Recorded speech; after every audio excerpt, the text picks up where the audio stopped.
Hello and welcome to our presentation. Let's discuss the consequences of doubling the size of the Earth.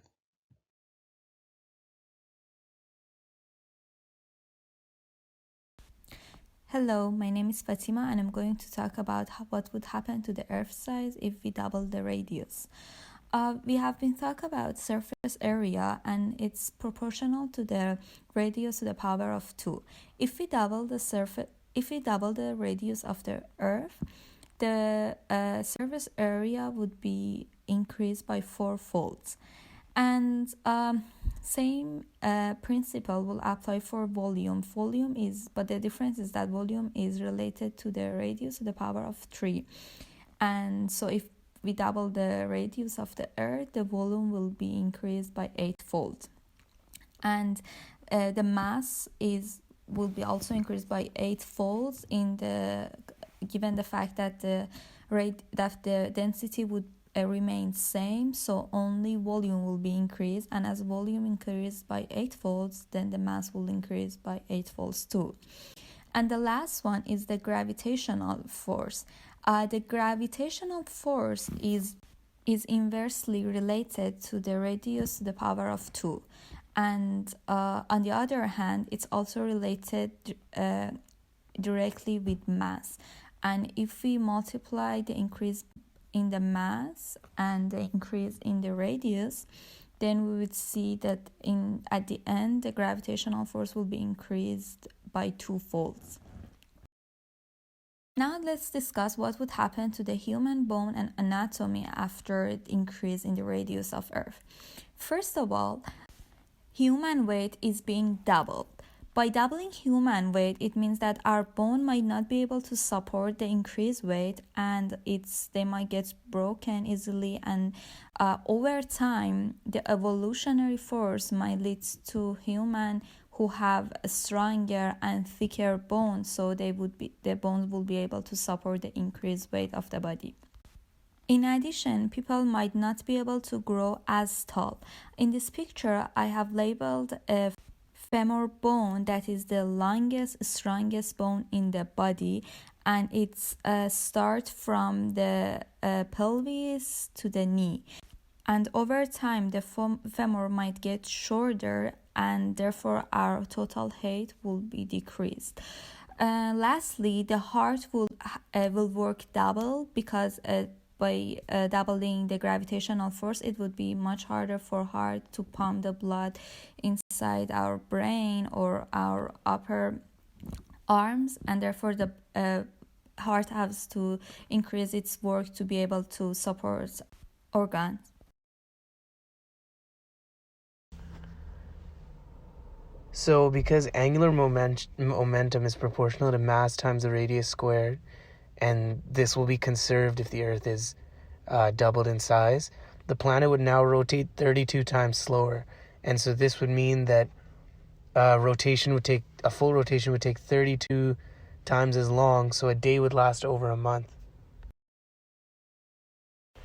The air pressure would still be breathable, but due to the increase in the gravitational force, the atmosphere would get a lot closer to the Earth, and so certain little things would change, like birds would need to land on water to cushion the impact of landing. Now let's discuss the height of species.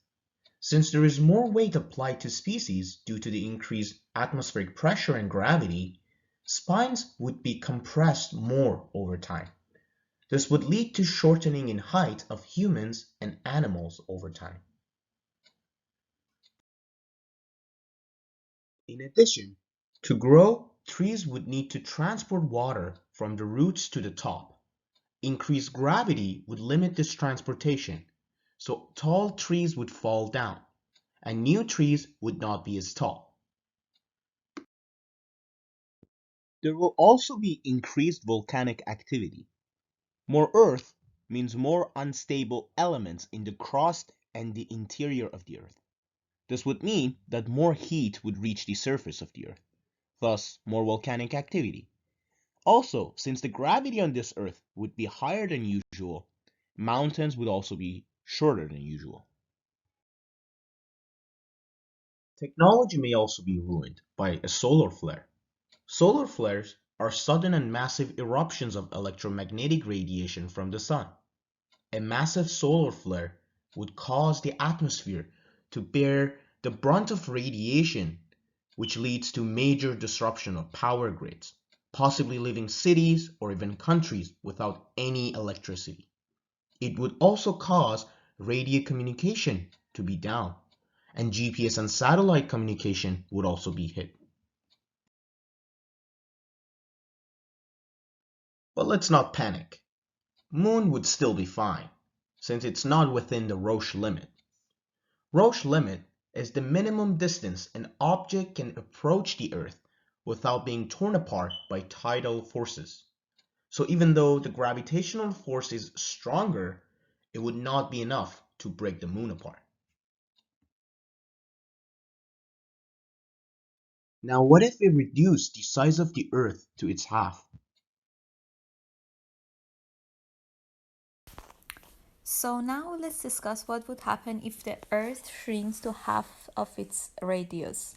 First of all, the surface area would be quarantined and the volume will be decreased by eightfold, and the mass, which is directly proportional to volume, will also decrease by eightfold, and the gravitational force will be half of its original value, which would be around 4.95, and it means that our weight will be half of our original weight. For example, if I'm a 60 kilogram, then I would be 30 kilogram, and also it would be much easier for us to walk, to jump, and easier basically to exercise. However, the human bone and anatomy will undergo some change. For example, it would be easier for body to get taller, and but the bone become less dense and thinner because the body would have less weight, and thinner bone would be able to support our decreased body weight. And finally, the heart will also pump less hard due to less gravitational force, and it would be easier for heart to pump the blood to the upper arms of our body. Another thing that would happen if the Earth was half the size would be that the amount of wind would decrease, resulting in less vegetation, because a lot of vegetation relies on wind blowing seeds and things like that around the Earth. And this would decrease the amount of oxygen in the atmosphere, but not enough to have a large impact on us. Because of the decreased gravity, a big part of the atmosphere would fade into space because it is no longer being pulled towards the Earth by the force of gravity. This would not cause any short-term challenges, but it would have fatal long-term effects on vegetation due to the loss of certain climate conditions. Trees that successfully reproduce and grow will grow to be almost double the height of previous trees. Since gravity would be half of the energy would be required for the tree to get water from the root. So trees would be a lot taller. Temperatures as well could become very extreme, going from at least -1 Celsius at night to +25 Celsius at day, maybe even worse than that. Since less of the pressure would be on Earth, water would boil at a lower temperature, likely at around 50 to 60 Celsius. So this would as well have a drastic effect in the ocean. Oceans at some part would freeze during the night and unfreeze during the day. They would still have a lot more life in them than the surface of the Earth, but over time, the less would be alive. Moon would also appear smaller in the sky, and because of the lower gravity, Moon and Earth would create a barycenter, a center of mass, making Earth just a bit orbit around the Moon, which would cause the length of the day to change a bit. And just over time, surface of the Earth would be less and less alive, and more species would go extinct, and humans that survived would need to carry suits to keep a normal temperature. Surface would be many times less green, causing changes to the looks of the Earth from space. So overall, we can see that if the size of the Earth changed, it would have some fatal long-term consequences, and we should appreciate the size of the Earth that is now. If it was any bigger or any smaller in the beginning, we humans would have probably never existed, and we could have not talked about this right now.